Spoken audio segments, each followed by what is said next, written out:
जय हिंद दोस्तों। आप सबको रक्षाबंधन की बहुत बहुत बधाई हो। जैसा कि आप सब जानते हैं कि रक्षाबंधन भारतीय संस्कृति में एक ऐसा अनूठा पर्व है जिसमें बहनें अपने भाइयों को की कलाई में राखी बांधती हैं और भाई अपनी बहनों को रक्षा और सुरक्षा का वचन देते हैं। ऐसा त्यौहार शायद ही किन्हीं और संस्कृतियों में मिलता हो।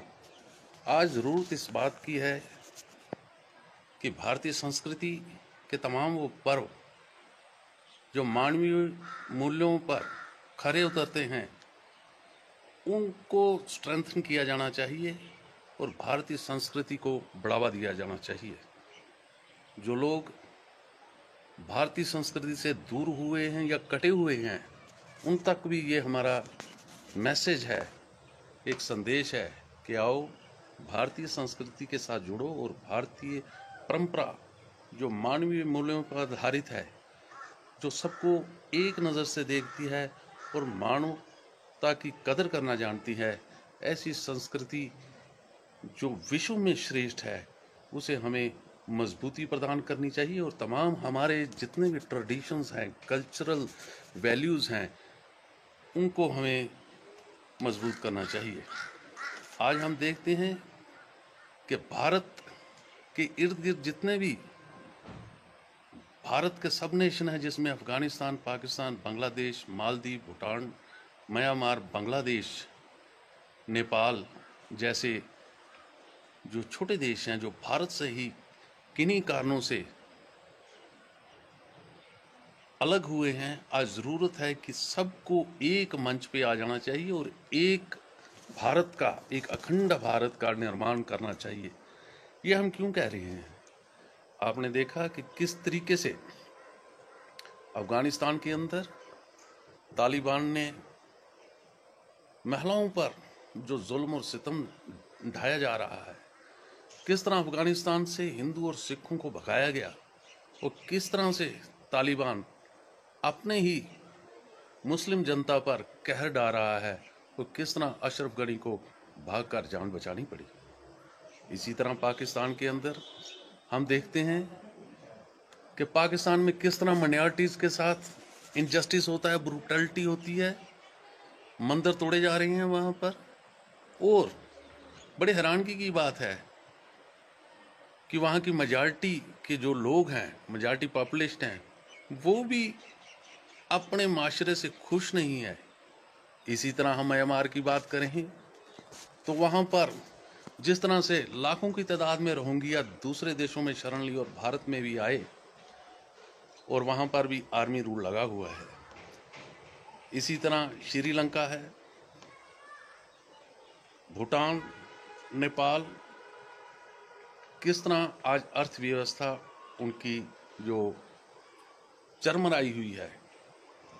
आज ज़रूरत इस बात की है कि हम भारतीय संस्कृति को मजबूती प्रदान करते हुए इंडियन सिविलाइजेशन जो सदियों से जिसने भारतीय संस्कृति को जिंदा रखा है और भारत के जो हमारे पर्व हैं, जिस तरह रक्षाबंधन की मैंने बात की, ये एक अनूठा पर्व है जिसमें भाई अपनी बहनों की रक्षा और सुरक्षा का वचन देता है।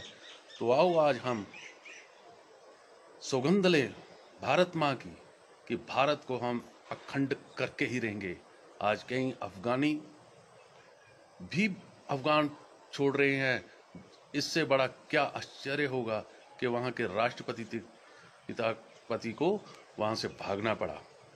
आज बहुत से अफगानी, पाकिस्तान के लोग, नेपाल, भूटान, श्रीलंका, मालदीव के लोग ये चाहते हैं कि एक ऐसा देश हो, एक ऐसा अखंड भारत बने जिसमें न्याय हो, जिसमें प्रत्येक व्यक्ति को धर्म की आज़ादी हो, प्रत्येक व्यक्ति को वोटिंग राइट हो और प्रत्येक व्यक्ति को काम का अधिकार मिले।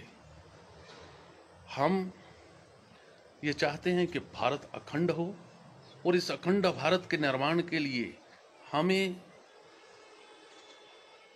प्रत्येक व्यक्ति ने, हम सबको पहल करनी पड़ेगी और एक झंडे के नीचे हम सबको आना पड़ेगा। इसमें हमारा एक ड्रीम है, जो एक प्रत्येक भारतीय का और प्रत्येक शहरी का, जो भी इंडियन यूनियन और इंडियन सब यूनियन के सिटीजन्स हैं, उनके जहन में आज भी वो एक सुंदर ख्वाब, सुनहरा ख्वाब वो देख रहे हैं कि हम एक हो जाएं। हमारी हिस्ट्री एक है, हमारा कल्चर एक है, हमारी ट्रेडिशंस एक हैं। तो फिर क्या वजह है कि बॉर्डरों में हमने अपने आप को डिवाइड करके रखा है। आज ज़रूरत इस बात की है कि अगर हम एक होते हैं तो इस अखंड भारत में हम चाहते हैं कि 100 स्टेट्स बने और इसमें 5000 पार्लियामेंटेरियंस हों, जो अपने अपने इलाके की, अपने अपने कॉन्स्टिट्यूएंसी की बात रख सकें। एक आर्मी हो, एक विधान हो, एक निशान हो, एक झंडा हो और एक कॉन्स्टिट्यूशन हो। आओ हम इस राखी के पवित्र त्योहार पर जमानत दें, ना सिर्फ अपनी बहनों को बल्कि अपने स्वयं को भी एक हम वादा करें कि हम इस अखंड भारत के निर्माण के लिए एक हों और ये जो बॉर्डर हमने बनाए हैं इनको हम मिटा दें और एक अखंड भारत का निर्माण कर हम अनएम्प्लॉयमेंट की लड़ाई लड़ें। जिस तरह हमारा पोल्यूशन बढ़ रहा है, उस पोल्यूशन को कंट्रोल करने की कोशिश करें। Corruption, land mafia, drug mafia के खिलाफ जंग हो और रेडिकलाइजेशन जो हो रही है धर्म के नाम पर, उसको हम डिफीट दें।